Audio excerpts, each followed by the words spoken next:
Bismillahirrahmanirrahim. Alhamdulillahirabbil alamin.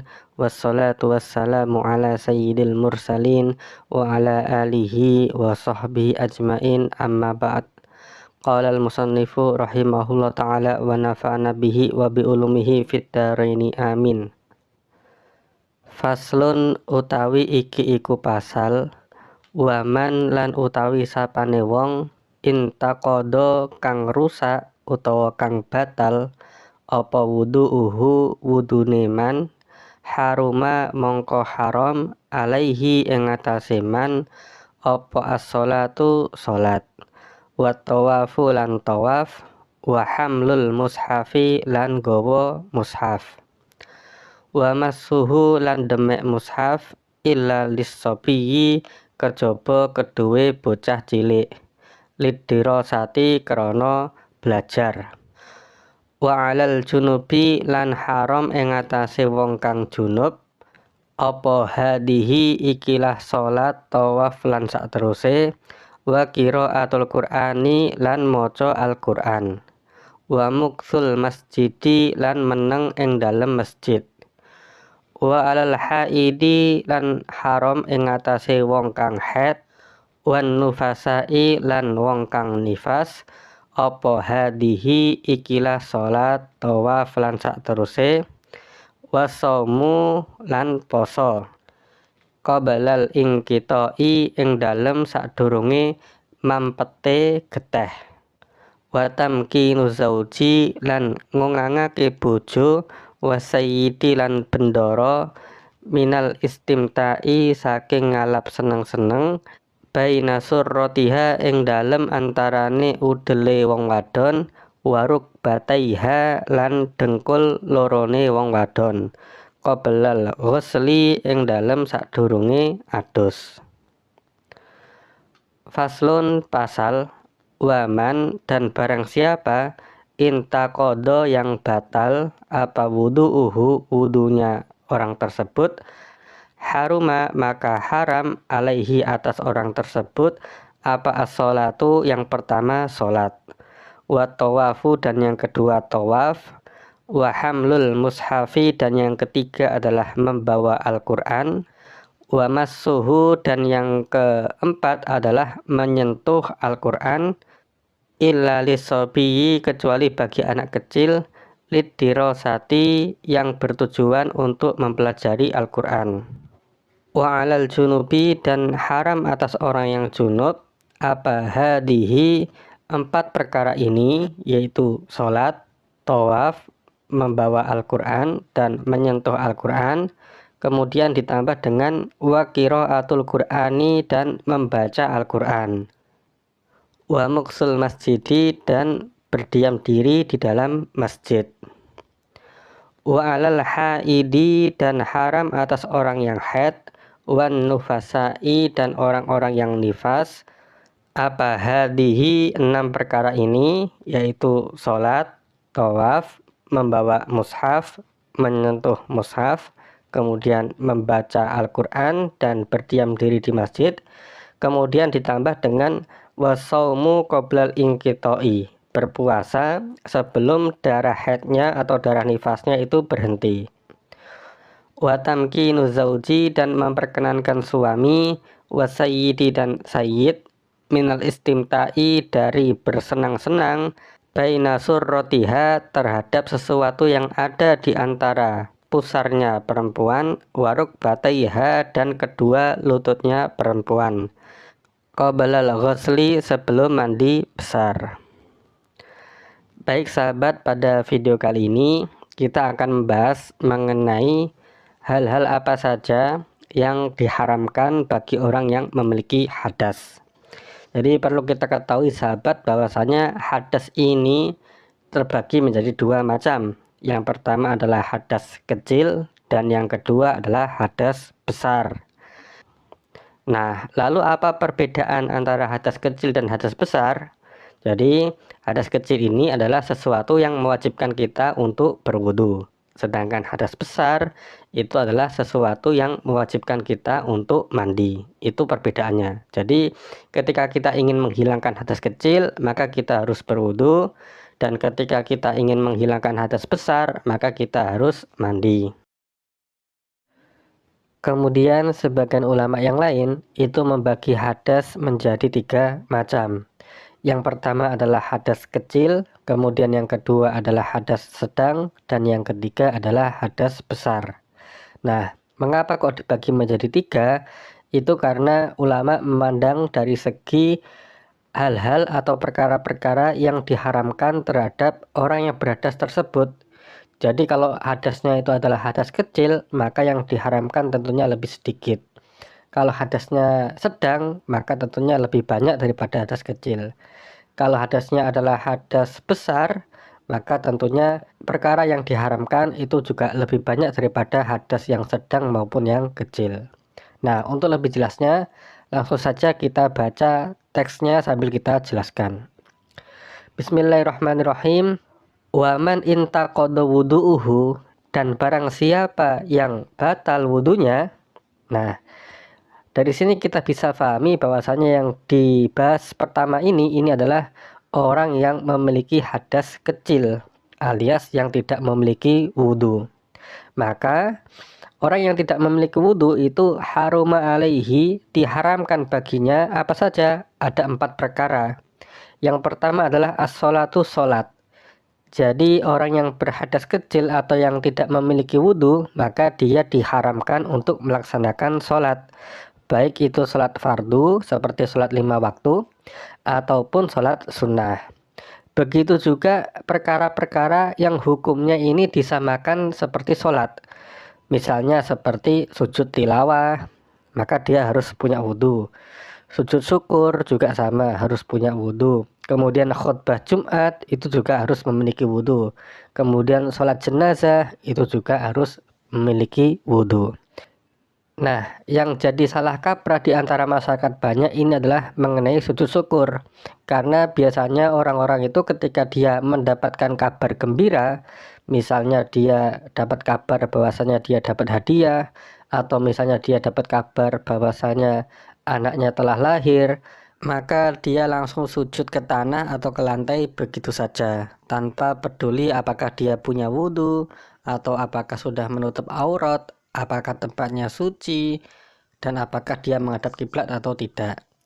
Jadi yang seperti itu kurang tepat. Nah, lalu bagaimana caranya kita sujud syukur? Jadi ketika kita mendapatkan kabar gembira, maka kita cari masjid atau musola, atau di dalam rumah juga tidak masalah. Yang penting tempatnya adalah bersih dan suci. Kemudian kita berwudu, lalu menutup aurat dan menghadap kiblat, barulah kita sujud syukur. Ini adalah cara yang tepat. Kemudian yang kedua, orang yang tidak memiliki wudhu itu dia diharamkan untuk melaksanakan tawaf. Tawaf ini adalah ibadah mengelilingi Ka'bah sebanyak 7 kali. Nah, baik itu tawaf fardu maupun tawaf sunnah, itu kita harus memiliki wudhu. Jadi kalau kita misalnya sedang haji atau umroh, ketika akan melaksanakan tawaf, maka kita harus berwudhu terlebih dahulu. Kemudian yang ketiga adalah wahamlul mushafi. Orang yang tidak memiliki wudhu itu dilarang untuk membawa mushaf atau membawa Al-Quran. Kecuali kalau memang kondisinya dalam keadaan darurat ya. Misalnya ada Quran terjatuh gitu ya, maka kita harus segera ambil untuk taruh di atas.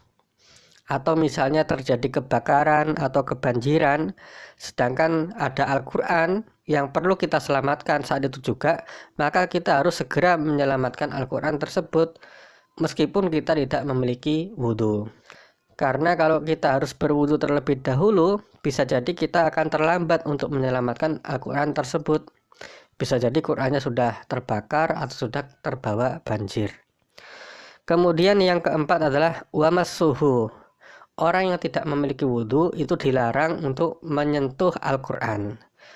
Jadi baik itu menyentuh atau membawa Al-Quran, kita harus memiliki wudhu terlebih dahulu. Illa lisobi, kecuali bagi anak kecil, lidirosati yang bertujuan untuk mempelajari Al-Quran. Jadi menyentuh Al-Quran ini tidak diperbolehkan bagi orang dewasa yang tidak memiliki wudhu. Kalau anak kecil yang belum balik, maka dia boleh untuk menyentuh Al-Quran meskipun tanpa wudhu. Kemudian wa alal junubi, dan diharamkan bagi orang yang junub. Nah, orang yang junub ini adalah orang yang memiliki hadas sebab dia mengeluarkan mani, atau dia habis melakukan hubungan suami istri, atau seorang wanita yang habis melahirkan. Maka mereka ini memiliki hadas junub atau jinabah. Nah, lalu apa saja yang diharamkan bagi orang yang junub ini? Jadi mereka yang junub ini itu diharamkan hadihi. Hadi ini maksudnya adalah yang sudah disebutkan tadi, yaitu 4 perkara. Yang pertama sholat, kemudian tawaf, kemudian membawa mushaf, dan menyentuh mushaf. Lalu ditambah lagi dengan wa qiraatul Quran. Jadi orang yang junub ini selain dia dilarang melaksanakan 4 perkara, dia juga dilarang untuk membaca Al-Quran. Tentunya di sini kita bisa pahami bahwasanya membaca Al-Quran itu berbeda dengan menyentuh Al-Quran. Karena kalau kita menyentuh Al-Quran belum tentu kita membaca. Membaca Al-Quran pun itu juga belum tentu kita menyentuh Al-Quran. Karena bisa jadi kita melihat di dinding ada kaligrafi Al-Quran, kemudian kita baca tulisan itu tanpa menyentuh kaligrafi itu kan juga bisa. Jadi kita bisa membaca tanpa menyentuh. Atau misalnya kita hafal surat Al-Fatihah, kemudian kita membaca hafalan kita dalam kondisi junub, maka itu juga tidak boleh karena kita membaca Al-Quran. Jadi intinya membaca itu berbeda dengan menyentuh Al-Quran.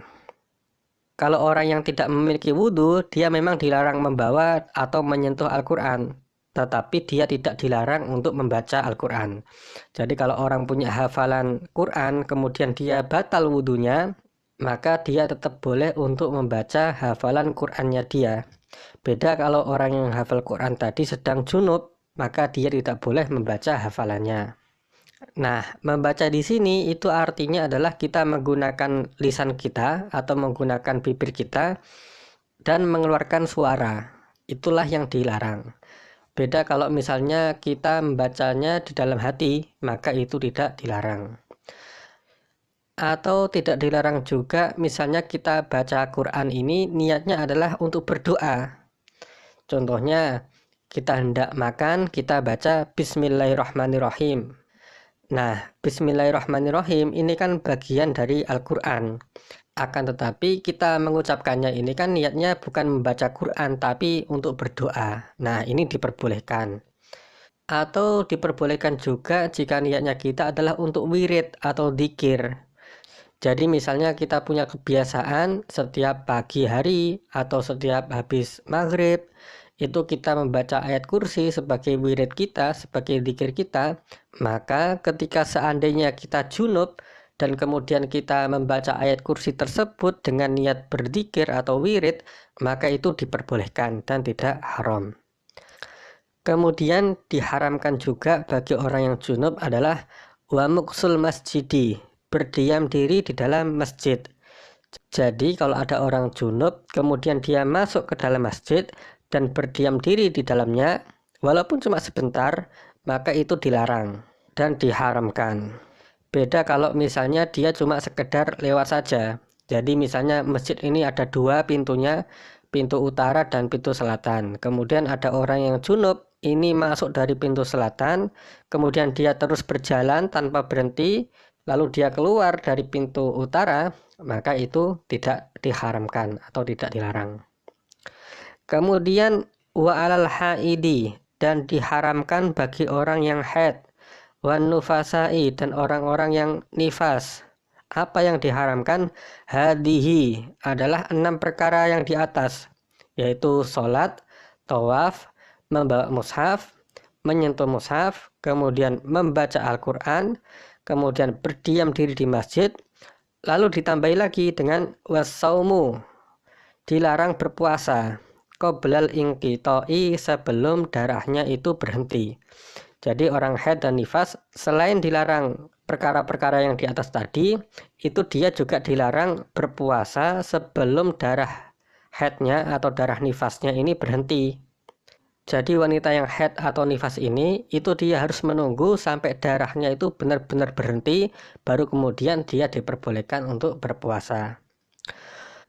Kemudian watamkinu zauji, dan dilarang bagi orang yang haid dan nifas itu untuk memperkenankan suaminya, wasayidi, dan sayyidnya atau pemiliknya jika dia adalah budak, minal istimta'i baina suratiha wa rukbataiha, dari bersenang-senang dengan sesuatu yang ada di antara pusarnya perempuan tersebut dan kedua lututnya.